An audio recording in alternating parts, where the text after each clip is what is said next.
자, 이번 시간부터는 여러분하고 모의고사 풀어볼 건데요. 일단 모의고사 앞에 10문제 한번 풀어보도록 할게요. 자, 모의고사 1회 1번으로 갑시다. 다음 중 역사적 시기가 가장 늦은 것은 그랬어요. 그래서 선사시대 문제고요. 1번 한번 풀어볼게요. 자, 단양 수양계에서 나온 물고기 조각을 통해 물고기가 잘 잡히기를 기원했음을 알 수 있다. 일단 단양 수양계의 유적 같은 경우는 구석기 시대의 유적이죠. 그런데 구석기 시대 중에서도 전기, 중기, 후기로 다시 나눠질 수가 있죠. 그래서 그 중에서는 후기 구석기 유적이고요. 자, 우리가 구석기 시대를 다시 시기를 구별할 수가 있는데 이 구석기 시대를 전기, 중기, 후기로 나눌 수가 있죠. 그리고 이렇게 구별하는 기준은 석기의 제작 방법에 따라서 구별을 해요. 자, 그래서 전기구석기 같은 경우는 자, 한 개의 돌을 모든 용도로 다 사용하죠. 그래서 한 개의 돌을 모든 용도로 다 사용한다. 자, 그러니까 돌 한 개만 있으면 이걸로 사냥도 하고 껍질도 벗기고 자르기도 하고 이거 다 한다는 거예요. 이런 걸 우리가 만능석기라고 그래요. 그리고 가장 대표적인 유물로는 주먹도끼가 있죠.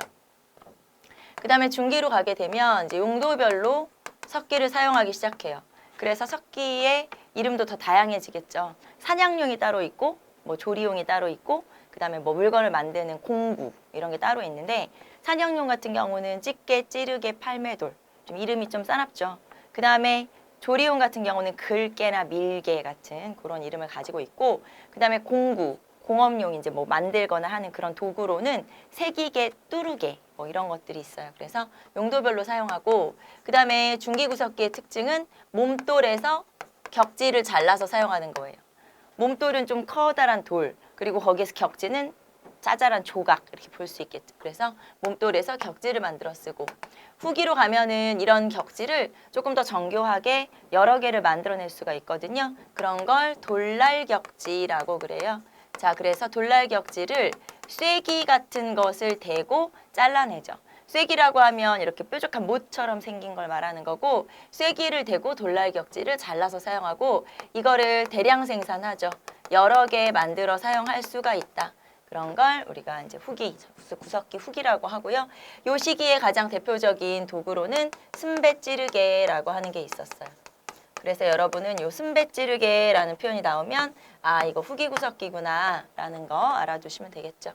자, 어쨌든 이런 단양 수양계에서의 물고기 조각. 자, 그리고 이런 물고기 조각이 나타났고 이런 것들은 우리가 이렇게 표현할 수 있겠죠. 원시예술. 그러면 만약에 원시 예술이 나타난 시기가 언제냐 이렇게 물어본다. 그러면 구석기 시대를 찾으시면 되겠죠. 원시 예술이 나타난 시대는 구석기 시대고, 그럼 뭐 고래라든가 물고기라든가 뭐 이런 조각들을 나타낸다는 건 주술적 의미를 담고 있어요. 주술적이라는 건 뭔가 이제 기원한다라는 뜻이죠. 그래서 원시 예술은 주술적 의미를 같이 담고 있다. 자, 여기에서는 이렇게 원시 예술 그리고 구석기 시대의 시대 구분을 한번 여러분하고 해봤고요. 자, 그 다음에 두 번째 지문으로 갈까요? 울산 검단리 유적의 환호 시설과 부여 송궁리 유적의 목책 시설이 마을을 방어하기 위한 시설임을 확인할 수 있다. 자, 일단 청동기 시대의 유적인데 청동기 시대는 취락이 발달을 하게 돼요. 취락은 이제 집인데 마을인 거죠. 그래서 마을들이 생겨나게 되는데 이런 취락 유적들이 등장을 하게 되고, 주로 이런 취락 유적 같은 경우는 주로 뭐 구릉이나 야산에 분포를 하게 되죠.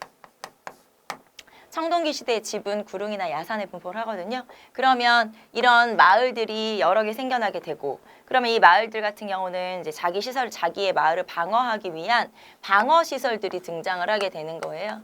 자, 그래서 이런 방어 시설들이 등장을 하게 된다. 자, 그러면 이런 방어 시설의 가장 대표적인 게 목책. 목책이라고 하는 건 나무 울타리를 얘기하는 거고요. 그 다음에 환호는 다른 말로 해자라고도 하고요. 환호라는 건 이제 도랑이죠, 도랑. 그래서 마을 주변에 도랑을 파서 넘어오지 못하게 하는 거, 이런 걸 우리가 방어시설 또는 목책 또는 뭐 이런 환호 이런 것들이 이제 방어시설에 해당이 되겠죠. 자, 그러면 울산 검단리 유적의 환호시설과 그 다음에 부여 송국리 유적의 목책시설을 통해서 여기 이제 마을 유적이 발전했고 이 시기는 청동기임을 알 수가 있죠. 자, 그리고 3번 볼까요? 평안남도 온천 궁산리에서 나온 뼈바늘을 통해서 직조 사실을 추정해 볼 수 있다. 자, 일단 여기에서는 직조, 우리가 이런 걸 원시수공업이라고 하죠. 자, 직조를 했음을 알 수 있다. 직조라고 하는 건 옷감을 짰음을 알 수 있는데 옷이나 그물을 만들어 사용한 거고요. 그러면 이렇게 직조 사실을 알 수 있는 유물이 뭐냐? 가락바퀴와 뼈바늘이에요. 가락바퀴와 뼈바늘. 자, 그러면 가락바퀴와 뼈바늘을 이용해서 옷과 그물을 만들어 입었고 요 가락바퀴를 다른 말로 방추차라고 그래요.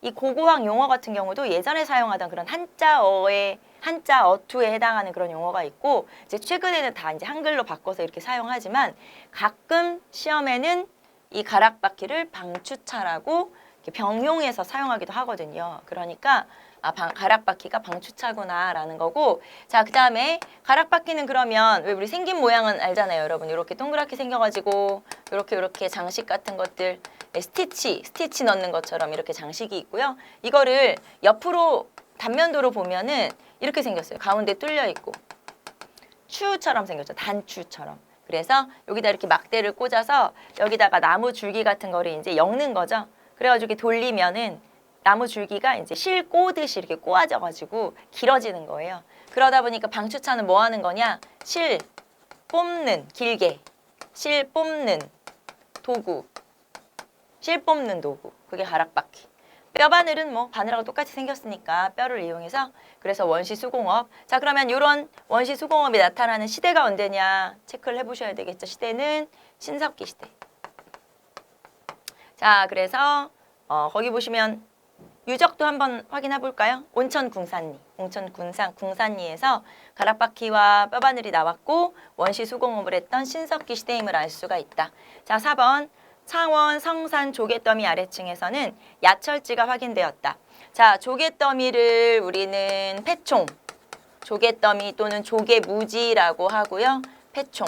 우리가 패총을 어디서 배웠냐면 신석기 시대 배웠는데, 신석기 시대에 이제 조개 껍데기 먹고 버려서 쌓아놓은 거죠. 그럼 이제 거기에 조개 무지가 생기는 거예요. 조개 껍데기 이렇게 덩어리 이제 뭐 무덤처럼 생기죠. 그러면 이 무덤 안에 토기 조각, 뭐 물고기 뼈, 아니면 짐승의 뼈 이런 게 잔뜩 들어있어서 사실 이거 쓰레기장이죠, 쓰레기장. 그런데 요 안에 뭐 여러 가지가 막 들어있으니까 우리한테는 여기서 뭐가 많이 나오는 거예요. 이제 우리한테 그 당시 사람들의 생활을 알 수 있는 거죠. 알게 해주는 거죠.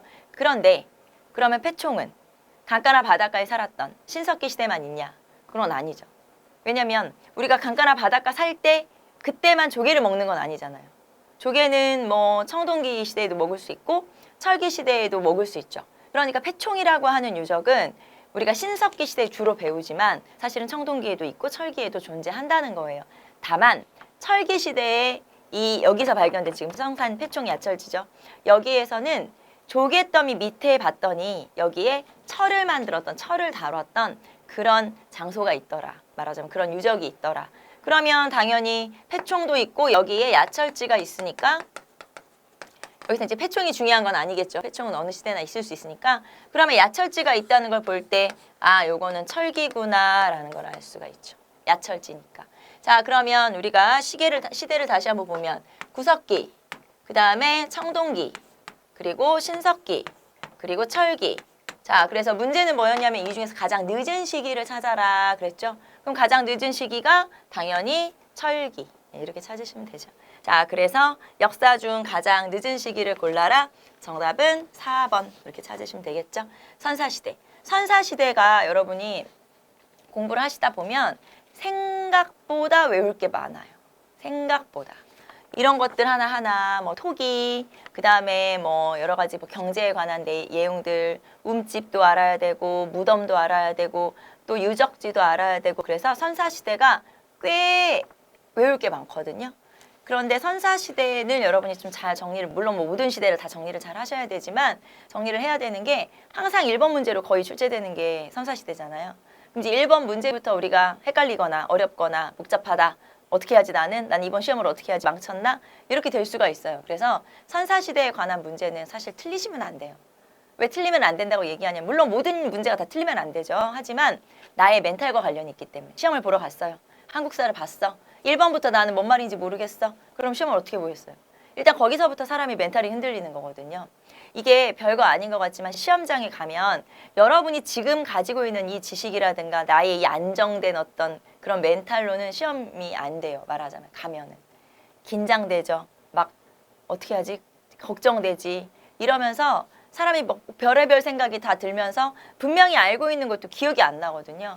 그래서 시험장에 가시기 전에는 제 학생들한테 이렇게 말씀드리는데 내가 100점 맞게 100만큼 공부하고 가면 절대 100점 못 맞는다.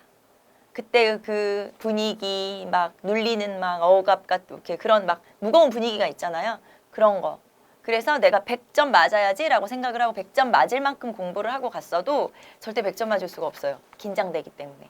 그래서 내가 100점을 맞고 싶으면 120% 이상 공부를 하고 가야 100점 맞을 수가 있거든요. 그렇기 때문에 여러분이 이제 한국사를 잘 하시는 방법은 계속 반복해서 보는 거예요.